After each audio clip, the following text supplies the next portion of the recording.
Hello. कैसे हैं आप लोग? आज फिर हम आ चुके हैं आप लोगों के बीच एक नए ब्लॉग के साथ। आज का ब्लॉग भी काफ़ी इंटरेस्टिंग होने वाला है। आज का ब्लॉग मतलब आप लोग देखेंगे तो बहुत मज़ेदार होने वाला है। आज के ब्लॉग में आज के ब्लॉग में है मतलब ऐसी बातें हम लोग बताने जा रहे हैं जो कि मतलब हंसी भी आएगी और कुछ उससे मतलब इंस्पिरेशन भी मिलने वाला है। मतलब जस्ट लाइक कि मतलब समझा जाए कि दो इंसान अच्छे तरीके से अपने जीवन को जी रहा होता है, बीच में एक तीसरे इंसान की एंट्री हो जाती है और अगर जरा सा भी दोनों में से कोई इंसान अगर जरा सा भी ट्रस्टवर्दी ना हो तो रिलेशन टूट जाता है। लेकिन हम लोगों के साथ ऐसा हुआ नहीं। हम लोग काफ़ी सूझबूझ के साथ हम लोग क्या मतलब स्पेशली फॉर साक्षी साक्षी काफ़ी सूझबूझ के साथ अपना स्टेप ली। साक्षी काफ़ी सूझबूझ के साथ आगे बढ़ी और इन्हीं सब बातों के साथ हम लोग आपके बीच आज फिर आए हैं। और ये ब्लॉग काफ़ी इंटरेस्टिंग है, आप लोग ज़रूर देखिएगा और देख के बताइएगा कैसा लगा आप लोगों को। और ये है मतलब हम लोग अच्छे तरीके से रह रहे थे, हम लोग रिलेशनशिप में थे, सब कुछ सही था और अचानक से फिर जो है सो हम लोग के दोनों के बीच में एक और इंसान का एंट्री हो जाता है। और वो एंट्री जो होता है काफ़ी बवंडर वाला एंट्री होता है भाई साहब।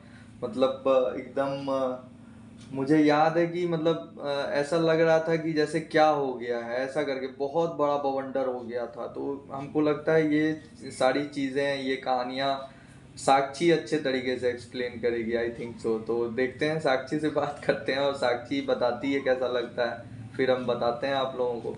ये देखिए साक्षी है। हेलो। तो कुछ ऐसा हुआ था कि मैं अपने रूम में अपने रूम पार्टनर के साथ रहती थी और उस दिन अचानक से क्या हुआ कि इनकी एक्स गर्लफ्रेंड मेरे रूम पर मेरे सामने आ जाती है।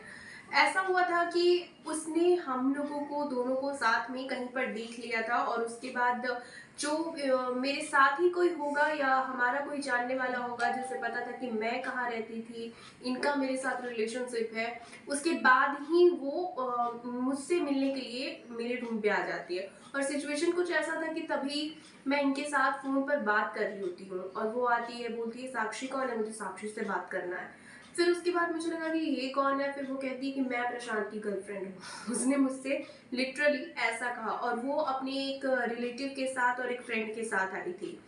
फिर उसके बाद उसने मुझसे कहा कि प्रशांत का और उसका ब्रेकअप हुआ ही नहीं है और उसके बाद प्रशांत मेरे साथ रिलेशनशिप में है।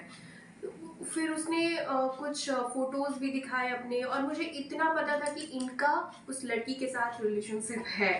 फिर उसके बाद लेकिन उसका कहना मतलब मुझे पता था कि इनका रिलेशनशिप था और ब्रेकअप हो चुका है और उस लड़की का कहना है कि हमारा ब्रेकअप तो हुआ ही नहीं था और प्रशांत आपके साथ रिलेशनशिप में आ गए।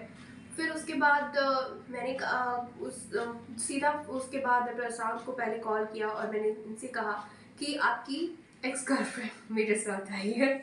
मुझे नहीं पता इनके दिमाग में तभी क्या चल रहा था, वो ये बेहतर बताएंगे कि इनके दिमाग में तभी क्या चल रहा था और मैं भी अभी जानना चाहूंगी इनसे कि जब मैंने इन्हें कॉल किया तो इनके दिमाग में क्या चल रहा था। हाँ गाइस, वो एक्चुअली हुआ ऐसा ना कि दोपहर का टाइम था और हम स्नान करने के लिए जा रहे थे। उस टाइम हमको अचानक साक्षी का कॉल आता है।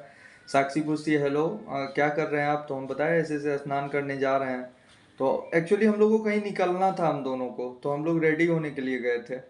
तो ये उस टाइम पीजी में रहती थी, हम अपने फ्लैट पे थे, तो हम रेडी होने गए, इसको भी बोले रेडी होने के लिए। तो ये कॉल करती है, तब तक पता चलता है कि कोई जो है सो कोई लड़की आई हुई है, मतलब कुछ कुछ नाम करके, जो भी नाम था वो करके। सो ये कौन है? हम बोले हाँ थी, जो भी है। तो आप अभी रिलेशनशिप में हो? हम बोले नहीं, रिलेशनशिप में नहीं है। ऐसे कैसे हो सकता है कि दो दो बंदी के साथ हम रिलेशनशिप में आ जाएं? तो नहीं नहीं, ऐसा बता रही है, यहाँ बहुत हल्ला कर रही है, ये वो बहुत ज़्यादा। अब तो हम बहुत ज़्यादा प्रेशर में आ गए। प्रेशर में इसलिए आ गए कि बात ये थी कि वो जिस जगह पे हल्ला गुल्ला कर रही थी, जो कुछ भी कर रही थी, वो एक बहुत क्रिटिकल प्लेस था, वो मेरा बिजनेस प्लेस था। वहाँ पे उसको ऐसा नहीं करना चाहिए था। जो भी बात था हम लोग मिल बैठ के करते, या फिर जो भी कंफ्यूजन था उसको क्लियर करते। लेकिन उसने अपना अच्छा परिचय देते हुए पूरा नौटंकी किया हॉस्टल पे, जो भी किया पूरा हल्ला गुल्ला। उसके बाद वो लोग क्या किए ना, साक्षी को ले दे के मेरे फ्लैट पे आ गए।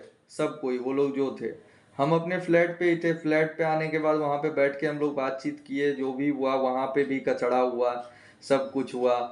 उसके बाद फिर अप्रॉक्स शाम होते होते फिर वो लोग के जाने के बाद फिर तो हमको टेंशन साक्षी का हो रहा था कि अब ये क्या सोचेगी, उसके मन में क्या चलेगा कि हम उसको चीट कर लिए या फिर उसके साथ फ्लर्ट किए या गलत किए। लेकिन हम ऐसा कुछ किए नहीं थे, क्योंकि साक्षी के साथ जब से भी हम आए थे रिलेशनशिप में, तो मेरा ये मानना था कि नहीं, अब मेरे लाइफ का एंड होगा, मतलब यहाँ पे ख़त्म, शादी वादी करके सेट हो जाना है, अपने अच्छे तरह से अपने जीवन को जीना है और कुछ लंद फंद में नहीं रहना है।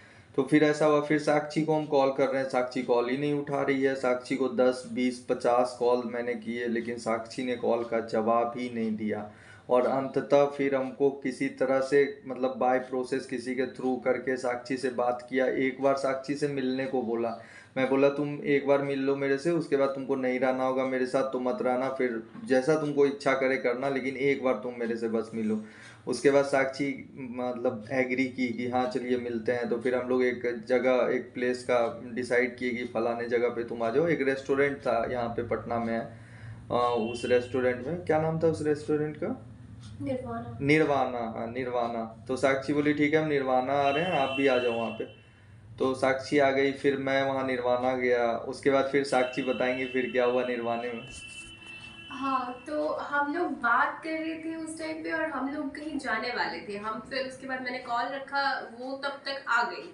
और उसके बाद फिर ऐसा-ऐसा उसने मुझसे कहा कि हम मतलब रिलेशनशिप है उसका इनके साथ। फिर मैंने इनको कॉल किया और कहा कि ये क्या बोल रही है? फिर उसके बाद मुझे कहीं न कहीं ये बात पता था कि ब्रेकअप ऑलरेडी हो चुका है और उसके बाद वो ये दोनों कई महीनों से कॉन्टैक्ट में नहीं थे।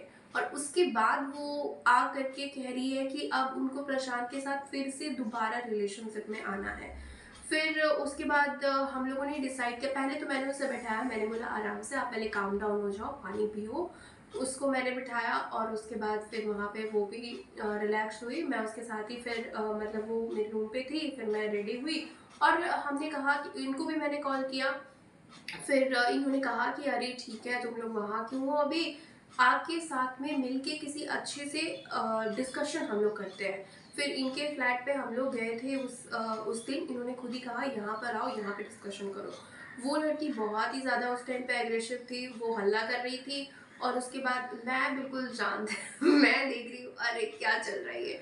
उसके बाद फिर जो भी था वो लड़ाई कर रही है, ये बोल रहा है कुछ उसको, वो बोल रही है, मैं शांत। फिर उसके बाद उसकी फ्रेंड थी और रिलेटिव थी एक, तो वो कह रही है कि जो भी हुआ हुआ, अब बताओ कि आपको किसके साथ रिलेशनशिप में रहना है। ये कह रहा है मुझे साक्षी के साथ रहना है मुझे इसके साथ नहीं रहना।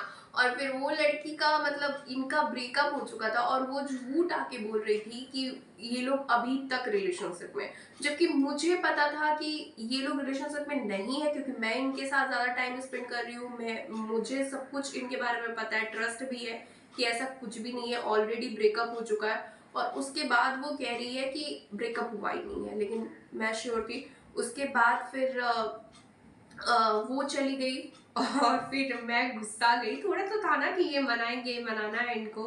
फिर उसके बाद मैं वहाँ से चली गई और ये कॉल कर रहे थे, मैंने कॉल रिसीव तब भी नहीं किया, क्योंकि मुझे था कि अब मिल के आराम से मिल बैठ के बात करना है। ये फिर रेस्टोरेंट में हम लोगों ने डिसाइड किया, ये आए और वहाँ पे ये मुझे मनाने की कोशिश कर, इनके दिमाग में ये भी था कि अब तो ये गई, अब ये जा रही है छोड़ के, तो पूरा ब्रेकअप वाला कंडीशन आ गया था।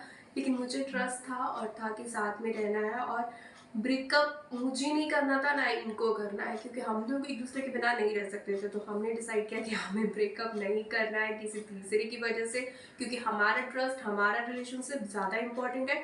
और उसके बाद फिर हमने साथ रहने का ही डिसाइड किया। Thank you.